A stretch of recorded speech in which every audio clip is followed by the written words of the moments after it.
I'm Karen, 27 years old. My husband, Steven, is the same age and we got married last year. We both work full-time. I'm a nurse and Steven is in pharmaceutical sales. We met at a happy hour event organized by a coworker. I love a good drink, so that evening, the after-work cocktails tasted especially good. We had crossed paths before, but that night was the first time we really talked. Our drink preferences clicked, and we hit it off. Every time we met, it was fun and comfortable, though it didn't take long for us to start dating. On my birthday, Steven confessed his feelings, and we officially became a couple. Our favorite dates involve finding hidden gems that serve great drinks. I love wine, while Steven is into steak. Our differing tastes actually make it fun as we get to teach each other new things. As our relationship progressed, I started thinking about marriage. That's when I learned about Steven's background. His parents divorced when he was young, and he never knew his father. He was raised by a single mom, and they're very close. Steven has never moved out of his family home. Is that a flaw, or does it show how much he values family? I tend to get blinded by love, and back then, I saw it as a positive trait. Steven is kind and incredibly handsome. I couldn't find any flaws. I felt so lucky to marry the perfect man that it scared me. I had no idea that a terrifying married life awaited me. Before the wedding, I often dined with my mother-in-law. She would always tell Steven, "Karen is like a daughter to me. Don't let her get away. Marry her soon." I always told Steven I felt happy hearing this and looked forward to becoming family. Steven, who's great with people, also had a stellar reputation with my parents. Everything went smoothly and we got married. Neither of us likes being the center of attention, so we didn't have a big wedding. After the wedding, Steven moved out of his family home for the first time. However, concerned about his mom, we chose an apartment just a 10-minute walk from his family home. In hindsight, that was a mistake, but it's too little too late now. My mother-in-law, who used to treat me like a daughter, changed after the wedding. She started treating me like a mortal enemy and began visiting daily. I gently told Steven, "I appreciate that your mom visits every day, but it's hard for me to relax. Could you ask her to come less often on work days?" Steven responded, "Why? We're family now. Mom gets lonely. She loves to talk and hates being alone. I wish you would be more understanding. This is my home too, and I can't tell her something I don't believe. If you have something to say it yourself. I won't." Steven doesn't accept my opinion. I was surprised by his unexpected response. From that day on, Steven would get moody whenever I mentioned anything about his mother. I started to hold back to avoid arguments. My mother-in-law took advantage of this. Before I knew it, Steven had given her a spare key. One day, I came home to find my mother-in-law cooking in our kitchen without asking. I was shocked to find her in my space, so my tone got a bit sharp. "What are you doing, mother-in-law? You can't just come in here without asking." Mother-in-law shot back, "What's going on with your fridge? It's practically empty. I have never seen such a lifeless fridge. Do you even cook? Don't tell me you're always buying deli items." I couldn't hold back anymore. "I shop for fresh ingredients daily. I've heard your fridge is always packed like a traffic jam. It's impressive you can manage that. I just bought ingredients today. Sure, we have deli days, but I also cook to save money. And by the way, deli food these days is pretty good. Don't you ever try it?" Mother-in-law wasn't backing down. "I'll listen to you. I would rather not have Steven eat food when we don't even know who made it. This is what happens when he marries an incompetent wife. I should have taught him to be more discerning about women." Sparks were flying between us once I started airing my grievances. I couldn't stop. "Do you see the shopping bag, mother-in-law? There's not a single deli item in it. I am busy, so could you please not get in my way? You're not even a guest anymore since you let yourself in." Mother-in-law stormed out, her face red. "I'll tell Steven about this." I had more to say, but she left. I knew I was in the right, although it made me uncomfortable. I wasn't wrong. I shook off the bad vibes and started cooking pot roast. Then Stephen came home, his face a splitting image of his angry mom. "What did you say to Mom?" she called me crying. "How could you be so cruel when she was just trying to help because you're busy?" I was baffled. First off, breaking into someone's home isn't a surprise. And if it is, then a burglar should be forgiven if they call it a surprise, right? This happened because you gave her a spare key. She could have come when one of us was home. It's not only unnecessary, but also intrusive. What about my privacy? I have no intention of apologizing. Stephen looked shocked and in one word said, "Please, can you two just get along?" He retreated to his room without eating dinner. I hoped this fight would make him more considerate.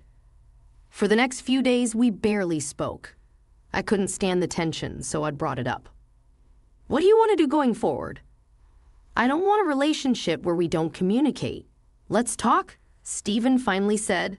"Mom's remorseful. She was crying yesterday, worried you would never forgive her. The root cause was me giving her the spare key. I'm sorry, Karen. I didn't care about mother-in-law as long as Stephen understood. That was enough. My weakness showed, and I forgave him, even though I knew in the back of my mind, my fault is that I forgive it." Stephen immediately called mother-in-law. She came running, happy to be summoned. I had a bad feeling, but I was tired of fighting. If she would change her ways, fine. As soon as mother-in-law saw my face, it was as if a switch had been turned on. "Oh, I'm so relieved. I thought Karen would never speak to me again. I know I overstepped, and I promised never to do it again." Mother-in-law started talking in a voice as sweet as if she were talking to a cat. For some reason, I just have a bad feeling about it. She then pulled out a mysterious bag from her purse. "I met an old friend from college yesterday. She's unbelievably youthful and beautiful. She gave me some Chinese tea that's her beauty secret. I thought I'd share some with you. Not that you need it." I had a bad feeling but felt awkward refusing. Stephen whispered, "Just have 1 cup of tea with her. I'll make sure she leaves as soon as possible." So, wanting her gone, I agreed to drink the tea.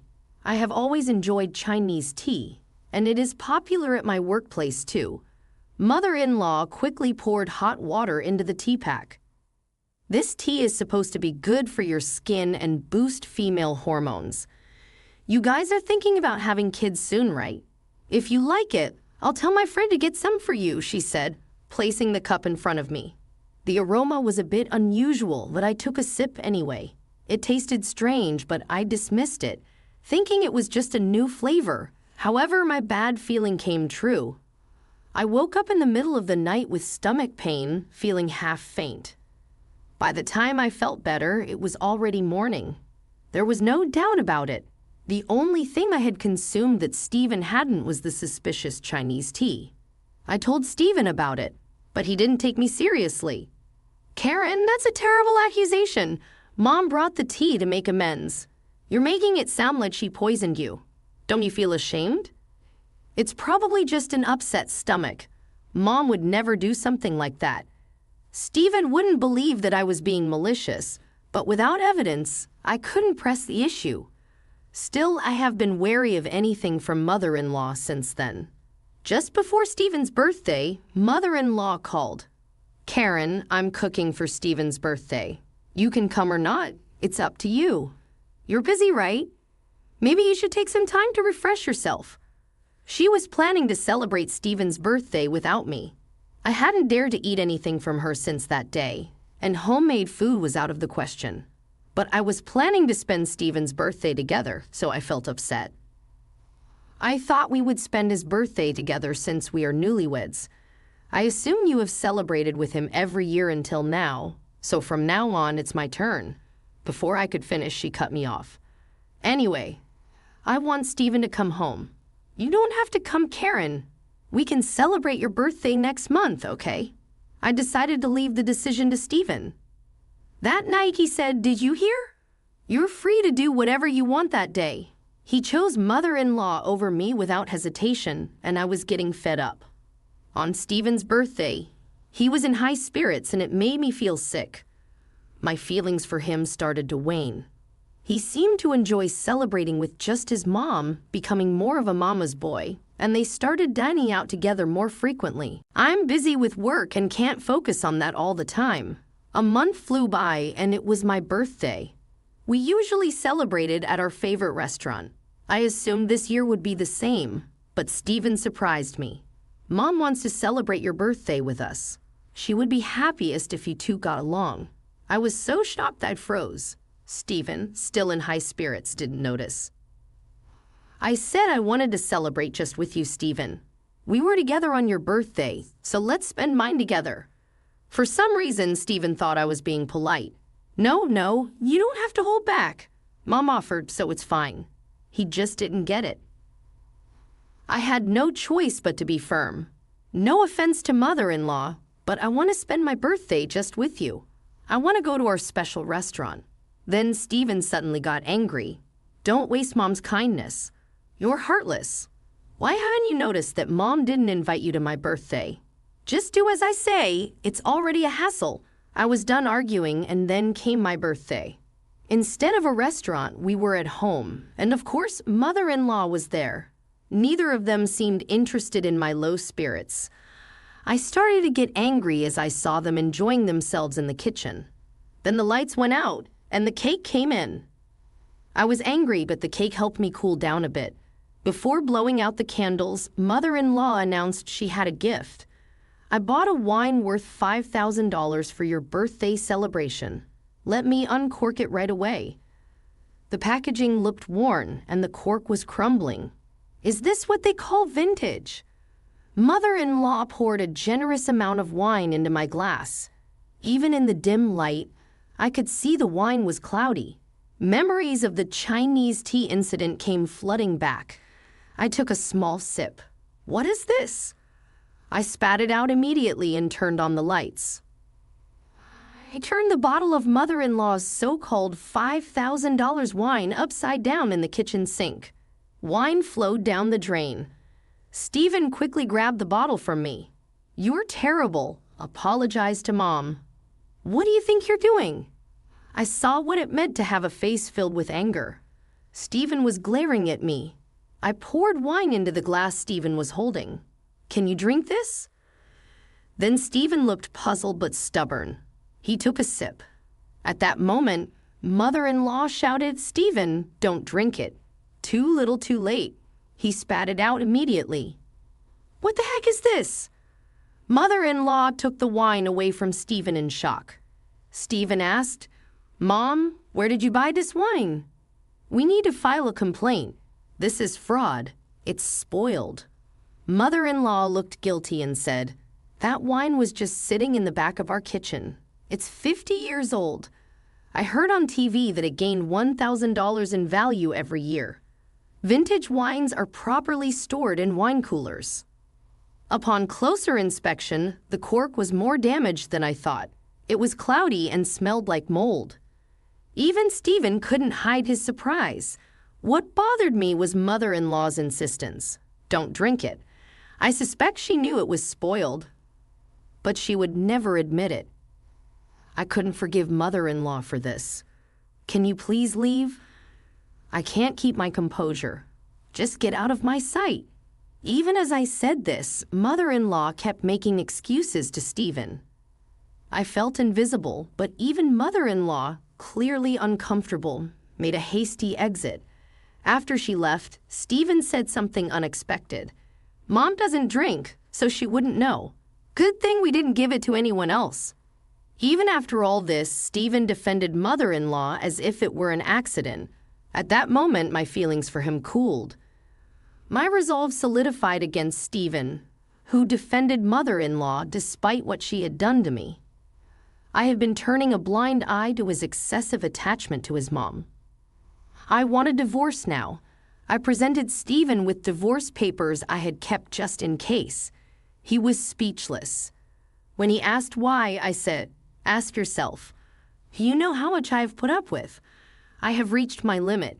Then without asking, on top of that, he deeply apologized, saying, I won't do it again. "You're the one for me." He started confessing to multiple affairs. I had suspected infidelity, but I was shocked to hear about 4 different women. I had no more doubts. I decided to divorce him. There was no need for a private investigator. Evidence of his affairs was plentiful. During our discussion, he suddenly blurted out, "You'll regret divorcing a cool guy like me." Stephen said like a fool. I was disgusted at my own foolishness for ever loving such a man. Multiple affairs and being a mama's boy were more than enough reasons for divorce. To avoid complications, I decided to hire a lawyer, even if it would be expensive. Stephen initially resisted the divorce but eventually gave in, perhaps realizing the extent of his mistakes. He went back to his beloved mom. Later, it was revealed that his affair was with a coworker, and he was demoted as a result. Unable to be away from his mother, Stephen quit his job. He's apparently job hunting, but rumors spread fast. He can't find a job in the same field because his workplace affair became public. Still unable to separate from his mother, he ended up working part-time. Given his arrogant and unreliable nature, it's unlikely he will keep the job for long. I need him to work steadily to pay me alimony. For now, the payments are coming in without issue, so let's call it good. I later found out that mother-in-law who had acted so high and mighty was a hoarder. Stephen's family home was literally a trash place. No wonder they never wanted me over. Eventually, the stance became a nuisance to the neighbors and the police had to intervene. The thought of drinking wine from that house still makes me sick. Stephen can live in his trash place and work his random part-time jobs with his beloved mother-in-law for all I care. I may have returned to my old life, but I'm happy. You're just not being tormented every day. Stephen won't be coming to my workplace anymore, so that's a relief. In hindsight, Stephen had good looks but nothing else. The fact that he's making the alimony payments is a plus, I guess. Breaking up made me realize this. Love is indeed blind. I have learned my lesson. This time I'm putting romance on hold for a while. I want to focus on my career.